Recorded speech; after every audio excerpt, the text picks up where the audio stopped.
भगवान के मार्ग में चलने के लिए ये तो पक्का है, पक्का है, पक्का है। अपने को प्रभु के चरणों में समर्पित करके सुख दुख दोनों को समान भाव से सहने का विचार पक्का कर लो तो निकल जाओगे।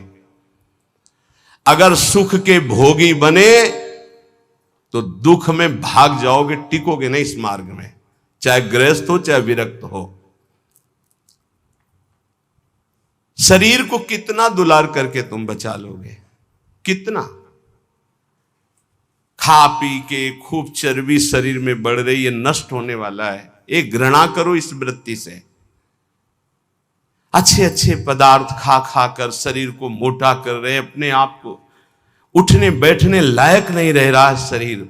कहो व्यायाम करो, प्राणायाम करो, शरीर को कसो, शरीर स्वस्थ, चित्त स्वस्थ, साधन संयम परायण, अभी आनंद आ जाए। भोजन तो व्यायाम, वायु ले रहे हो तो प्राणायाम जरूरी है।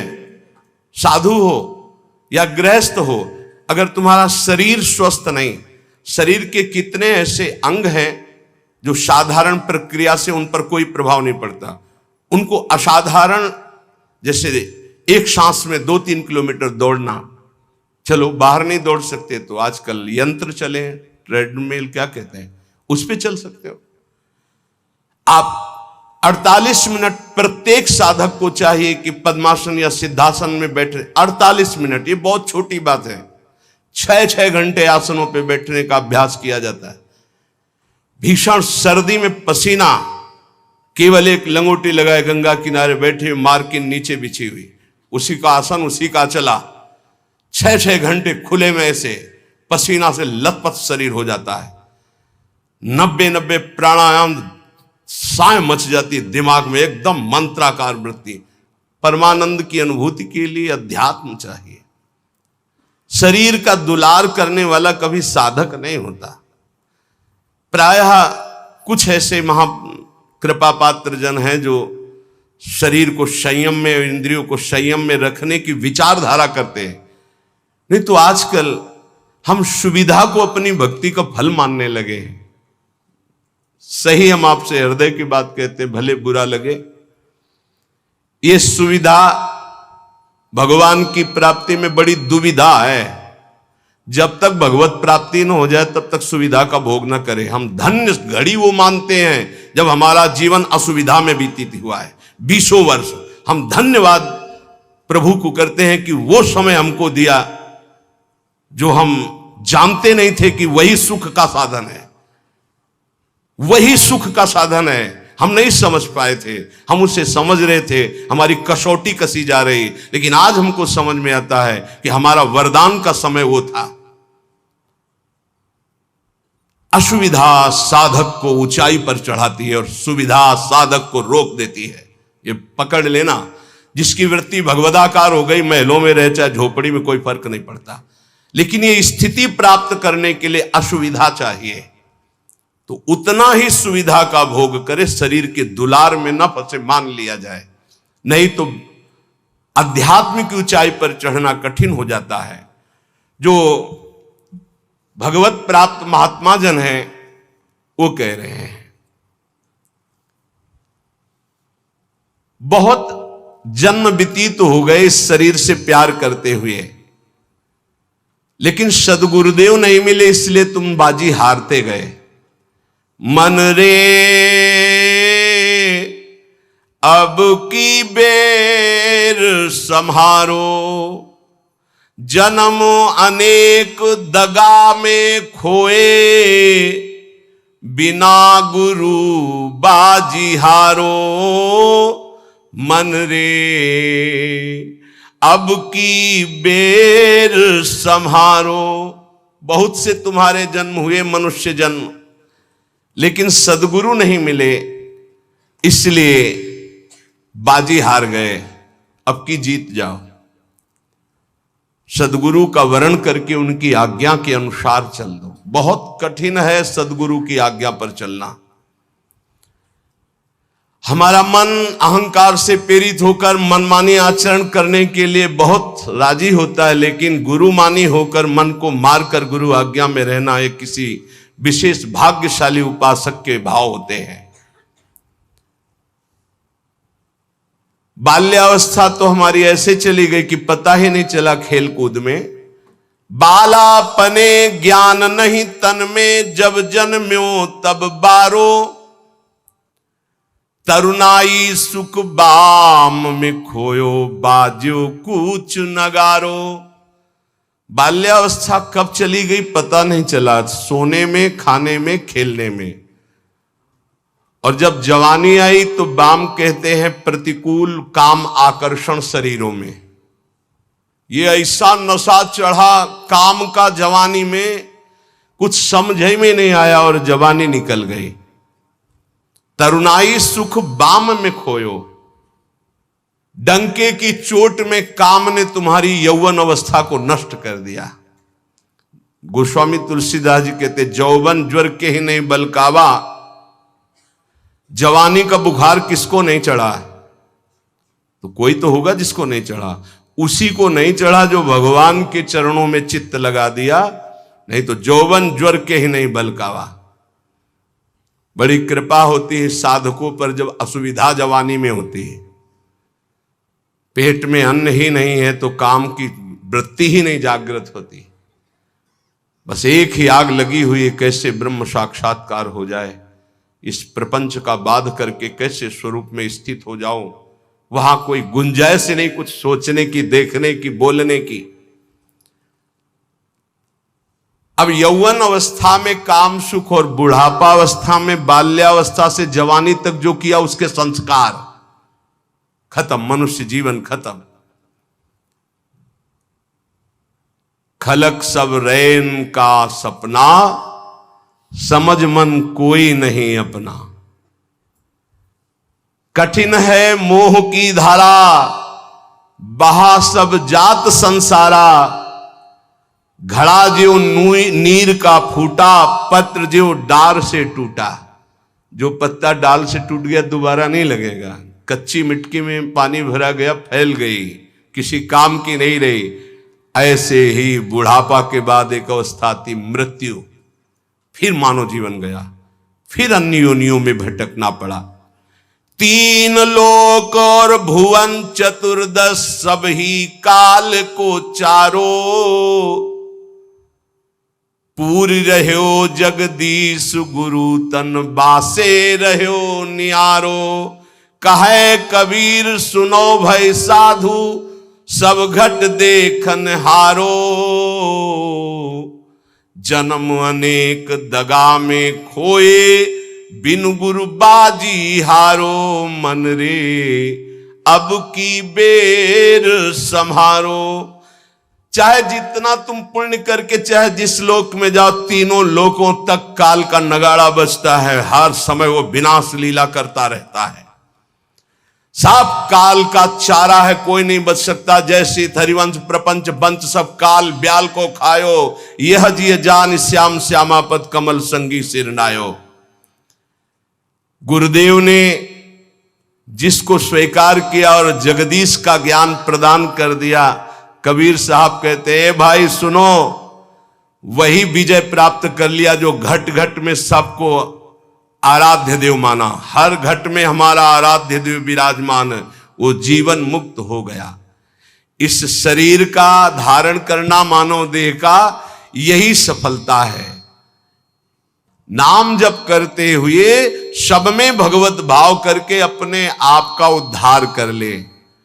समझो रे भाई, समझो रे, अरे हिया नहीं रहना, करना अंत पयाना। जाना है भाई जाना है, मरना है भाई मरना है, आज नहीं तो कल मरना है। गंदे विषय सेवन करके नहीं, भगवान नाम जप करके, अच्छे आचरण करके, भगवत प्राप्ति करके मरना है। यदि हम इस मनुष्य शरीर से भगवत प्राप्ति नहीं कर पाए तो हमारे दुख का अंत नहीं होने वाला। प्रेम भक्ति की रीति समुझ कर हित सो राम रिझावे, गोविंद के कौतुक गुण लीलाता को ध्यान लगावे, सेवा सुमिरन बंदन अर्चन नौधा सो चित लावे, अब की अवसर भलो बनो है बहुरी दाव कब पावे, भजन प्रताप उतरे भव सागर उर आनंद बढ़ावे, साधुन की संगति को साबुन लेकर ममता मैल बहावे।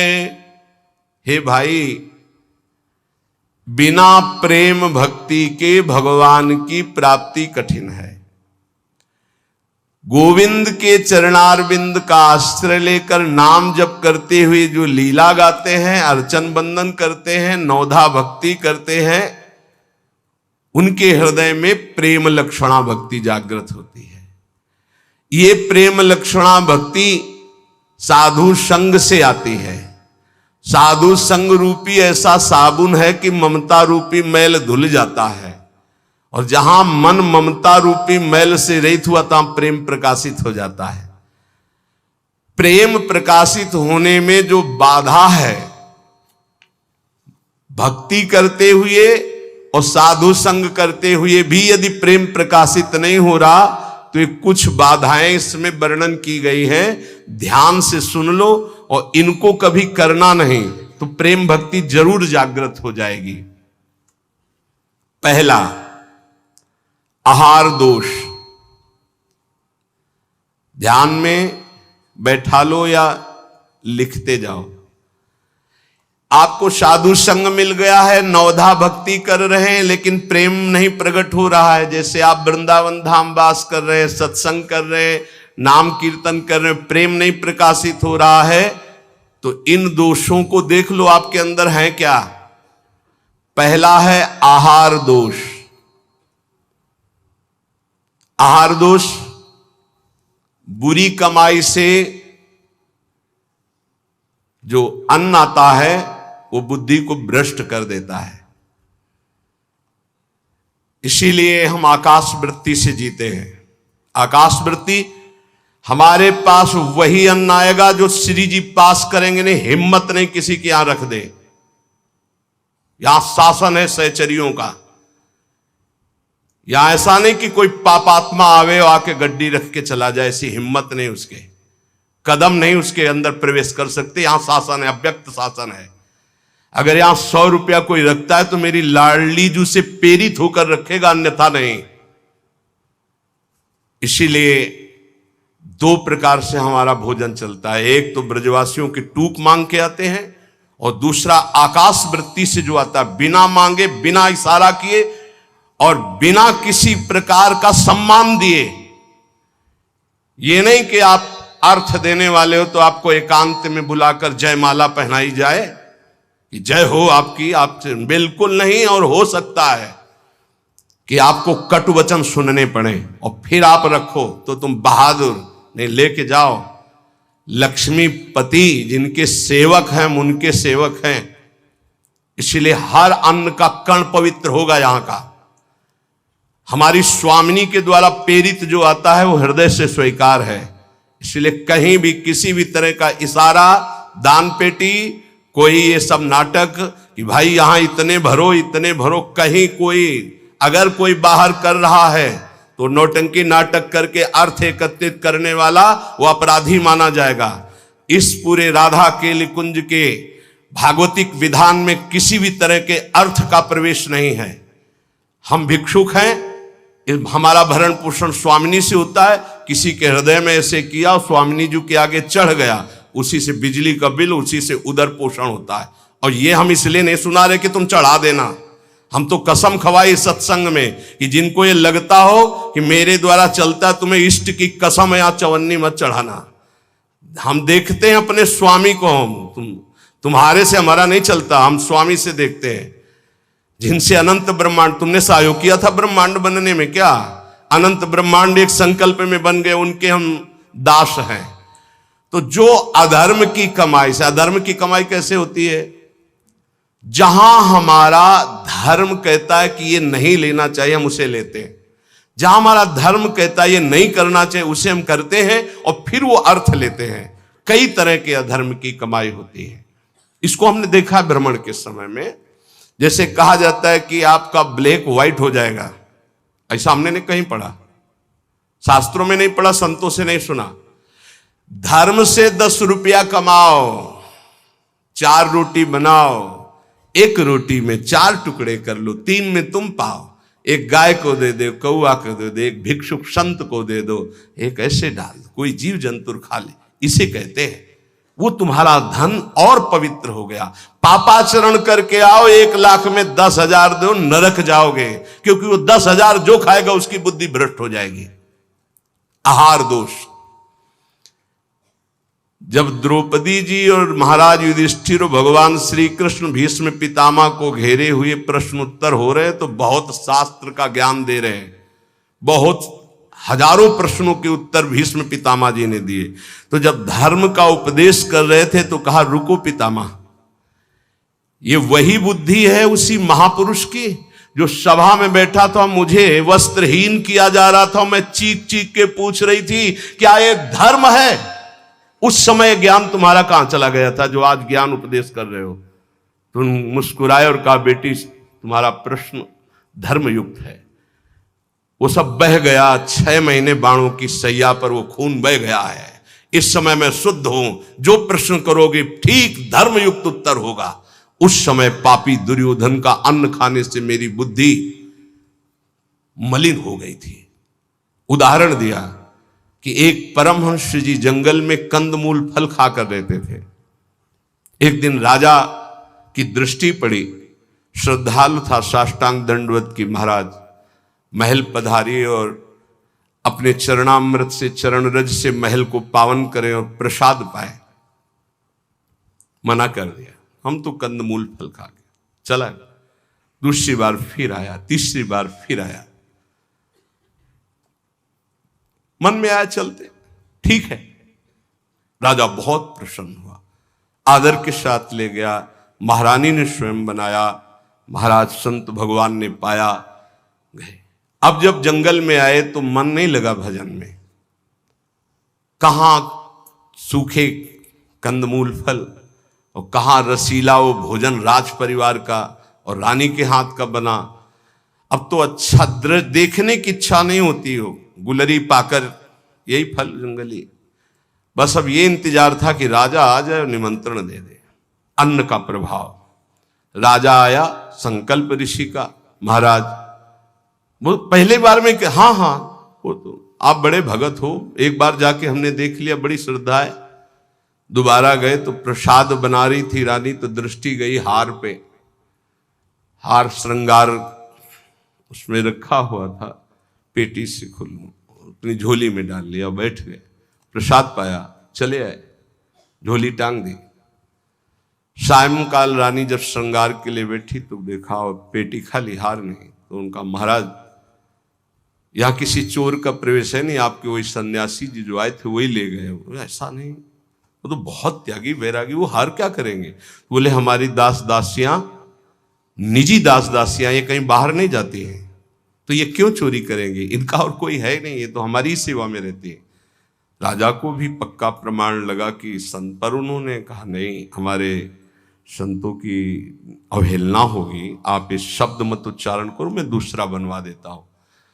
2-4-5 दिन वो उपवास किए संत भगवान, तब उन्होंने जंगल से फल लाने की सोचा, झोली में हाथ डाला तो देखा वो हार। तो उनका ये हार कैसे आ गया? ओ, मैंने चोरी की, ये कितना निंदनीय मेरी बुद्धि हो गई, कैसे मैं निकृष्ट हो गया, हार लिया और ऐसे मैं चोर हूं, मैं चोर हूं, वहीं से कहते हुए राज दरबार में मैं चोर हूं। महाराज उतरे, दंडवत किया, कहा महाराज आप चोर नहीं हो। नहीं मैं चोर हूं, मैंने हार चोर। बोले महाराज मैंने परीक्षा के लिए आपकी झोली में डाला था और उनको ऐसे ले गए, कि सभा को कहीं ये न लगे कि संत ऐसे होते हैं। एकांत में ले गए और बोले महाराज आप ही चोरी करने वाले, आप ही ईमानदारी से वापस लाने वाले, मेरी समझ में नहीं आया। तो बोले शास्त्रों में जो लिखा है, आप कल सुने थे चर्चा में, प्रताप रुद्र जी के दर्शन के लिए भी महाप्रभु ने निषेध कर दिया था। राजअन्न निषेध माना गया है अगर वो वैष्णव भक्त ना हो तो।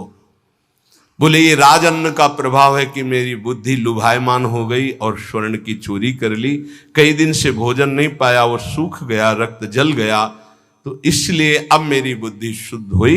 ये तुम्हारे अन्न का दोष है जो हमने 2 बार पाया, उससे मेरी बुद्धि पतित हो गई। तो पहला दोष है आहार दोष, बुरी कमाई का, चोरी के पैसे का, दूसरे के हक का, अन्न या जबरदस्ती कर लेने का, इस तरह का जो धन है उससे जो खान पान है ये बुद्धि को भ्रष्ट कर देता है। जैसे ब्याज दर ब्याज, अब वो आपको पैसा मिलेगा तो फिर वो आपकी बुद्धि में भजन नहीं होने देगा।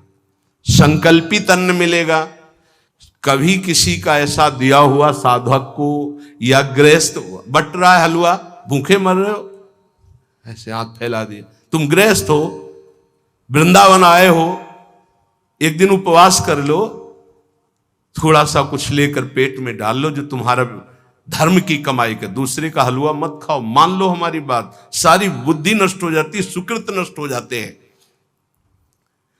आहार दोष पहला,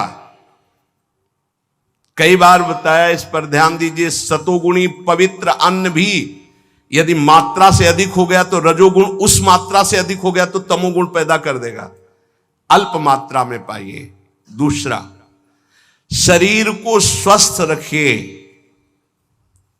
शरीर को स्वस्थ रखने के लिए, ब्रह्मचर्य पुष्ट रखने के लिए परिश्रम युक्त सेवा अत्यंत आवश्यक है, जिसमें पसीना चुहे। ये दिनचर्या आज की नहीं जो आप देख रहे हो कि 1:30 बजे उठते हैं, तो ये आज की नहीं, ये जीवन की दिनचर्या है। सूर्य उदय होते होते परिक्रमा वृंदावन की हो जाती थी। अपनी रात्रि में उठे, 45 मिनट व्यायाम, 48 मिनट प्राणायाम, छड़ी उठाई, पूरे वृंदावन की परिक्रमा एक सांस में। इसके बाद आके श्री जी की मंगला, गुरु जी की सेवा में 9 बजे तक, फिर आके श्रृंगार, फिर गुरु जी की 2:30 बजे रोटी मांग करके एक बार 24 घंटे में, वो भी न सब्जी न दाल। ऐसे थोड़ी भगवत मार्ग की निरंतर भगवदाकार वृत्ति प्राप्त की जाती है।